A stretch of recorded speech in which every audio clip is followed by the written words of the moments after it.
July Karshakasree മാസിക വാങ്ങിയപ്പോൾ കിട്ടിയ പച്ചക്കറി വിത്തുകളാണിത്. ഇതിൽ വെണ്ട, പയർ, ചീര എന്നിവയാണുള്ളത്. ജൂലൈ മാസം നട്ട ഓണത്തിന് വിളവ് കിട്ടുന്ന 3 ഐറ്റംസാണ് ഇതിലുള്ളത്. വെണ്ടയും പയറും ചീരയും. മൂന്നും നമുക്ക് ഒരു 45 ദിവസത്തിനുള്ളിൽ തന്നെ വിളവെടുക്കാം. ഇന്നത്തെ വീഡിയോയിൽ ഓണക്കൃഷിക്ക് വേണ്ടിയിട്ടുള്ള മണ്ണൊരുക്കലും വിത്ത് നടലും തൈ നടലും ഒക്കെയാണ്. അപ്പോൾ എല്ലാവരും കണ്ടു നോക്കുക. അപ്പോൾ നിങ്ങളും ഇതുപോലെ ഓണത്തിന് വേണ്ടിയിട്ട് കൃഷി ചെയ്ത് തുടങ്ങുക. അപ്പോൾ നമ്മൾ ഇതിൽ മണ്ണിൽ ഇതുപോലുള്ള ഒരു അരിപ്പയിൽ അരിച്ചിട്ടാണ് എടുക്കുന്നത്. അപ്പോൾ വേരോട്ടമൊക്കെ ഉണ്ടാകാനായിട്ട് ഇങ്ങനെ എടുക്കുന്നത് വളരെ നല്ലതാണ്. അപ്പോൾ അതിലേക്ക് കുറച്ച് വാമിട്ട് കൊടുത്തിട്ടുണ്ട്. അപ്പോൾ അതും കൂടി മിക്സ് ചെയ്തിട്ടാണ് മണ്ണ് ഇറക്കുന്നത്. ഗ്രോ ബാഗിൻ്റെ അടിയിലായിട്ട് കരിയിലയും പേപ്പറും പിന്നെ അടുക്കള വേസ്റ്റ്, മുട്ടത്തോട് അങ്ങനെയൊക്കെയാണ് ഇട്ടിരിക്കുന്നത്. മണ്ണിൻ്റെ കൂടെ ചകിരിച്ചോറ്, ചാണകപ്പൊടി, എല്ലുപൊടി, വേപ്പിൻ പിണ്ണാക്ക് ഇവയൊക്കെ ചേർത്തിട്ടുണ്ട്. ഇവയെല്ലാം ചേർത്തതിന് ശേഷമാണ് അരിച്ച് എടുക്കുന്നത്. ഗ്രോ ബാഗിൻ്റെ താഴെ കരിയിലയും ഈ വേസ്റ്റൊക്കെ ഇട്ടതിന് ശേഷം ഈ അരിച്ച് കഴിഞ്ഞിട്ട് കിട്ടുന്ന ആ അരിപ്പയിൽ കിട്ടുന്ന മണ്ണ് താഴെ ഭാഗത്തായിട്ട് ഇട്ട് കൊടുക്കാറുണ്ട്.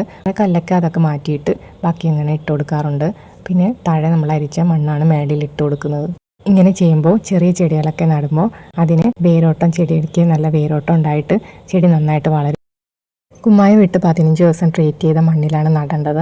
നമ്മൾ കുമ്മായം ഇട്ട് ട്രീറ്റ് ചെയ്ത മണ്ണിലല്ലെങ്കിൽ നമുക്ക് ഗ്രോ ബാഗിൽ ഇതേപോലെ നിറച്ച് കൊടുത്തിട്ട് 15 ദിവസത്തിന് ശേഷം ഇറക്കി വെക്കാം. അപ്പോൾ ആ 15 ദിവസത്തേക്ക് നമുക്ക് ഇതേപോലുള്ള ചെറിയ ഗ്രോ ബാഗിൽ ചെടികൾ വളർത്തിയെടുക്കാം.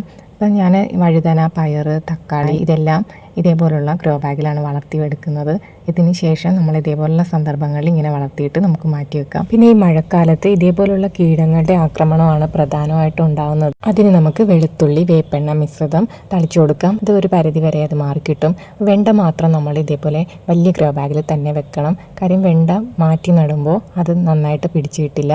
അപ്പോൾ ചെറിയ തൈ വെക്കുമ്പോൾ തന്നെ അത്യാവശ്യം നല്ല ഗ്രോ ബാഗിൽ, അത് വളരാനുള്ള ഗ്രോ ബാഗിൽ തന്നെ വെക്കുക. ഇതേപോലുള്ള ചെറിയ ചട്ടികളിൽ വെണ്ട നട്ടിട്ട് മാറ്റി നടാനായിട്ട് പറ്റില്ല. അപ്പം നമ്മൾ ഓണക്കൃഷിക്ക് വേണ്ടിയിട്ട് ബന്ദി തൈകളും നടുന്നുണ്ട്. ഇതൊക്കെ നടുന്നവർ തൈകൾ തന്നെ നടുക. വിത്തിട്ടാൽ ഇനി ഓണത്തിന് നമുക്ക് പൂക്കൾ കിട്ടില്ല. കഴിഞ്ഞ വർഷം നമ്മൾ വിളവെടുത്ത നമ്മുടെ ബന്ദി പൂക്കളാണിത്. അപ്പോൾ നമ്മൾ കഴിഞ്ഞ വർഷം 2 തൈകളായിരുന്നു വെച്ചിരുന്നത്. അതിൽ നിന്ന് തന്നെ നമുക്ക് ആവശ്യത്തിന് പൂക്കളൊക്കെ കിട്ടിയിരുന്നു. ഇതിൻ്റെ കൂടെ മുളകിൻ്റെ തൈകളും നമ്മൾ നട്ടു കൊടുത്തിട്ടുണ്ട്. വെയിലിൻ്റെ ചൂട് കുറഞ്ഞ വൈകുന്നേര സമയത്താണ് ചെടികൾ നടേണ്ടത്. തൈകൾ നടുമ്പോൾ വേരുകൾക്ക് കേടുപാട് വരാതെ മണ്ണിലേക്ക് ഇറക്കി വെക്കണം. നട്ടതിന് ശേഷം നേരിട്ട് മഴ കൊള്ളുന്ന ഭാഗത്ത് വെക്കരുത്. കാരണം ചെടി മറിഞ്ഞു പോകാനായിട്ട് സാധ്യതയുണ്ട്. തൈകൾ നട്ടു കഴിഞ്ഞാൽ ദിവസവും രാവിലെയും വൈകുന്നേരം ആവശ്യത്തിന് നനച്ചു കൊടുക്കണം.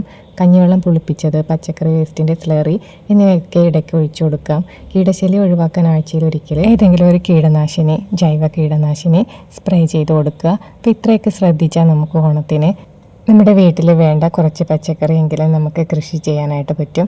അപ്പോൾ എല്ലാവരും ഇങ്ങനെ ചെയ്ത് നോക്കുക. അപ്പോൾ നിങ്ങളുടെ അഭിപ്രായങ്ങളൊക്കെ കമൻറ്റിലൂടെ പറയുക. നിങ്ങൾക്ക് എൻ്റെ വീഡിയോ ഇഷ്ടമാണെങ്കിൽ ലൈക്ക് ചെയ്യുകയും ഷെയർ ചെയ്യുകയും സബ്സ്ക്രൈബ് ചെയ്യുകയൊക്കെ ചെയ്യുക. അപ്പോൾ താങ്ക് യു.